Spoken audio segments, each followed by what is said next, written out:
അതിനുശേഷം കാശിയിലേക്ക് യാത്ര തുടർന്നു. ആ വഴിയിൽ വെച്ച് ഒരു സുന്ദരിയായ സ്ത്രീയെ കണ്ടുമുട്ടി. അദ്ദേഹം എവിടേക്കാണ് യാത്ര ചെയ്യുന്നതെന്ന് അവൾ ചോദിച്ചു.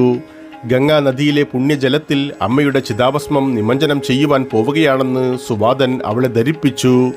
എല്ലാ വർഷവും വൈശാഖം, അതായത് മേടമാസത്തിലെ 7-ാം ദിവസം പുണ്യ ഗംഗാ നദി നർമ്മദയിൽ ചേരുന്നതിനാൽ ചിതാഭസ്മം നർമ്മദയിലെ വെള്ളത്തിൽ തന്നെ നിമഞ്ജനം ചെയ്യാൻ ആ സ്ത്രീ അദ്ദേഹത്തെ ഉപദേശിച്ചു. ഇന്ന് ആ പുണ്യദിനമാണ്. പുണ്യനദിയായ ഗംഗ നർമ്മദയെ കണ്ടുമുട്ടുന്ന പുണ്യദിനം.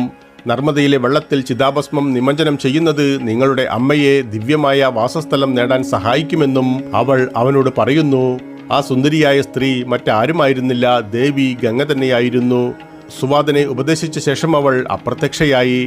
സുവാദൻ സുന്ദരിയായ ആ സ്ത്രീയുടെ നിർദ്ദേശം പാലിച്ചു. നർമ്മദ നദിയിലെ വെള്ളത്തിൽ ചിതാഭസ്മം മുക്കി. അദ്ദേഹത്തിൻ്റെ അമ്മ ദിവ്യ ശരീരം നേടുന്നത് കണ്ടു. അമ്മ പുത്രനെ അനുഗ്രഹിക്കുകയും പിന്നീട് ശിവന്റെ വാസസ്ഥലം പ്രാപിക്കുകയും ചെയ്തു.